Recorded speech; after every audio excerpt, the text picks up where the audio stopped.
Hey guys, Professor Bill, Comic Book University, and Thor, issue number 9. There was some fun stuff that happened in here. I'm going to complain about this book. All right, if you're sensitive to me complaining about a book that you liked and you like this book, this video review is not for you. Fair warning. All right, love you guys. Don't want to trigger anybody. So, there I said it. Now I'm going to start talking about what I did like about the comic book first, and some of the things I did like also. I mean, I didn't hate it. I loved the art in this. Holy crap.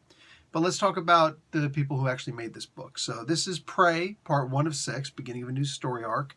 Donny Cates is the writer, Nick Klein on art, Matthew Wilson doing the color art, and VC's Joe Sabino on letters. Oliver Coipel and Laura Martin do the cover art, and there's a whole bunch of variant covers out there. Enjoy. Thor was created by Stan Lee, Larry Lieber, and Jack freaking Kirby. So Thor is talking to Loki and explaining to him the abbreviated and new history of Donald Blake. See, Donald Blake never just, walked around some endless landscape before, but in here, Donny Cates made it so that he does. I don't have a problem with that. You want to change up some, aspects of the history of the comics, as long as it doesn't conflict with anything, yeah, by all means, go. Go ahead, have fun with it, In this particular case, he does pretty much just that. It doesn't bother me that that's the case. Somehow, though, he winds up turning evil. I'm not going to explain to you how it happens. I'm just telling you that it does, in fact, happen. He becomes evil at one point. Thor is trying to get away. Oh, I don't want to be king anymore. Heavy is the head that wears the crown. And there's just way too much of this story where he's saying this stuff, but he doesn't actually mean it.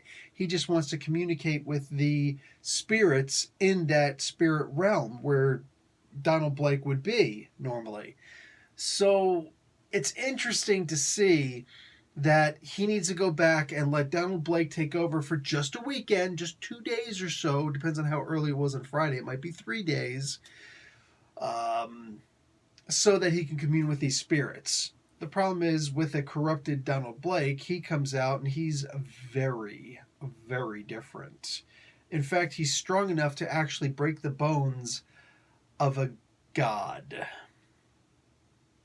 I'm sorry, how did this suddenly happen? Just out of curiosity. Because that's really weird, man. Anyway, there's a lot that just didn't work for me in this comic book. Again, I genuinely loved the art, and the story was engaging, but there were so many things that were just wrong. Case in point, Nidhogg and the Midgard serpent, Jormungandr, they are not the same characters. They're not the same creatures. Not in the regular mythology, not in the comic books. At least not in the Marvel comic books. In fact, I'm going to go on to tell you a brief story about, when I was in the military, like active duty, I was taking correspondence courses for military weapons and philosophy. Now, the whole War and Peace ensemble, that was my motif at least. I don't know. Anyway, but when I actually left active duty, I started attending physical university. And one of my first 4 classes in that first semester I had full time, there was this girl who was given her presentation in our occult writing class. And she confused Nidhogg with the Midgard serpent also. And I challenged her. I was cool. I was pretty cool about it. I think I was a little bit rough, but I was also a kid at the time. I mean, cut me some freaking slack already, all right? So it's just like, hey, I'm challenging you on this. Where do you source that say they're the same character, the same, creature? And she goes and she shows me a source. I think it was from the Grimsvalda, whatever it was, something from the Elder Edda. And I was able to explain to her where she went wrong. This is the only time I ever saw this mistake made where the 2 giant worms are considered the same as each other, Nidhogg and the Midgard serpent. And it's just, it's funny because now Donny Cates goes and makes the exact same mistake. I mean, nowhere in the history of the comics have I ever seen, well, first off, I rarely ever seen Nidhogg in a story, unless he's being cloned a billion times, which was really goofy, but whatever. You don't have to like a comic book to understand it, right? And there's just a lot that I don't understand. Like, how is this dude, Donald Blake, a human, so freaking strong, so powerful,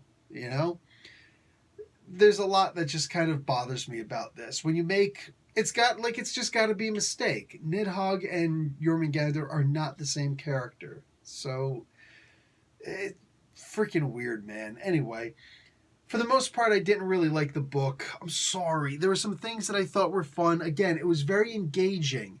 The dialogue kept you reading more. And it's, if anything, that's a huge tribute, and that's something celebratory. Donny Cates writes in a way that even when he's writing the most boring, almost like borderline insulting stuff that he just got parts of history wrong, and yet I still enjoyed reading the book. I still read the whole thing the whole way through. So again, it's not all bad. But for crying out loud, figure out your characters, bruh. That being said, it's probably going to be interesting. I'm hoping that what Cates is exploring here is actually going to be really interesting. We'll see. Anyway, guys, like the video, watch an ad.